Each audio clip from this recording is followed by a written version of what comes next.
जी घटना झालेली आहे त्याचं समर्थन कोणी करू शकत नाही। हे महाराष्ट्राच्या विधानसभेच्या परिसरात या पद्धतीनं हे कृत्य होणं, आमदारावर हाणामारी होणं याचं समर्थन करण्याचं कारण नाही। विधानसभा अध्यक्षांनी सांगितलं की मी चौकशी करून योग्य कारवाई। बाहेरचे जे पासेस दिले जातात त्यामुळे आपण आज परिसरात बघतोय की गर्दी किती होती आहे आणि हे बाहेरचे लोक येऊन या ठिकाणी जे ज्या पद्धतीने हाणामारी फ्रीस्टाईल होते त्याला कारणीभूत तेच आहे का? मग नाही, अध्यक्ष महोदयांनी सांगितलं की मी कंट्रोल करतो आहे, त्यामुळे हे सगळे इथली जबाबदारीच माननीय अध्यक्षांची असते, त्यामुळे अध्यक्षांच्या निर्णयावर कुठली प्रतिक्रिया देणं काही बरोबर नाही। पोलिसांनी अहवाल दिलेला आहे, आमदारांसोबत जे कार्यकर्ते येतात ते लॉबीमध्ये घुसले जातात मुळे असे सगळे प्रकार घडतात असं वाटतं का? पोलिसांचा पण अहवाल आहे काय आता सत्ता पक्षाचे मंत्री आमदार आपण पाहिलं असेल की सगळ्यात जास्त लोक त्यांच्याबरोबरच येतात आहेत। आता आखरी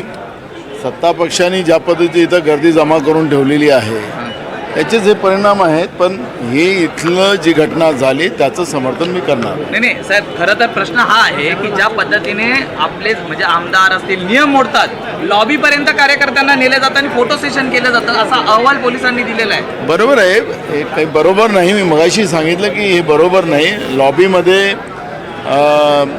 बाहेरची लोक नेणं हे इथल्या सुरक्षा विभागासाठी सुद्धा अडचणीचं आहे। आमदारांच्या सुरक्षेचे प्रश्न निर्माण होणार आहेत आणि जसं आपल्या देशाच्या संसदेमध्ये सुद्धा अतिरेकी घुसून ज्या पद्धतीनं संसद उडवण्याचा प्रयत्न झालेला होता, मुंबई हे शहर हे नेहमी हाय अलर्ट असते आणि यामध्ये विधानसभेमध्ये एवढ्या मोठ्या संख्येने लोक इथं येणं आणि लॉबीपर्यंत पोचणं हे बरोबर नाही आणि त्याच्यामुळे सुरक्षेचा प्रश्न या निमित्तानं निर्माण झाला। पण दोन्ही सदस्यांनी एक गांभीर्याने गेले 2-4 दिवस जे दोन्ही सदस्यांमध्ये ज्या पद्धतीने सुरू आहे ते सुद्धा विधानभवन सदस्यांना किती प्रमाण आहे? कारण की शेवटी अशा गोष्टी एकमेकांना टॉन्ट करणं, एकमेकांना हे करणं आणि त्यातनं मग कार्यकर्त्यांमध्ये बघा, मी तुम्हाला सांगितलं की महाराष्ट्राच्या राजकारणामध्ये आम्ही निवडणुका असेल किंवा विधानसभेमध्ये आरोप प्रत्यारोप असेल, हे आखरी लोकशाहीमध्ये या पद्धतीची ह्या व्यवस्था असतात। पण सभागृहाच्या बाहेर निघाल्यानंतर आम्ही एकत्रित वागत होतो, ही परंपरा नेहमी राहिलेली आहे। पण आता अलीकडे हा जो प्रकार आपण पाहतो आहे हा प्रकार चुकीचा आहे आणि याला मुख्यमंत्री आणि विधानसभा अध्यक्ष आणि विधान परिषद सभापती यांनी तातडीनं या सगळ्या प्रकरणाला थांबवलं पाहिजे।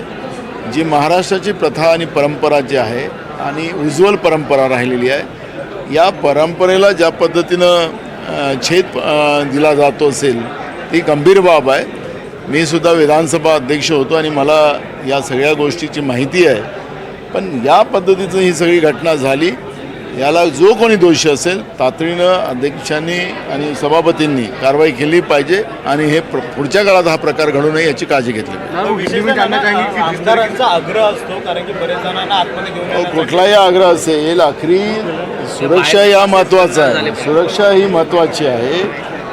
मी आपल्याला सांगितलं की मुंबई हे हाय अलर्ट असतं आणि ज्या पद्धतीने या देशाच्या संविधानावरच अतिरेकीने हमला केला होता आणि जी काही परिस्थिती उद्भवलेली होती ती परिस्थिती या मुंबईमध्ये घडू शकतं हे कोणालाही नाकारता येत नाही आणि म्हणून आमदार असतील किंवा मंत्री असतील या प्रत्येकाने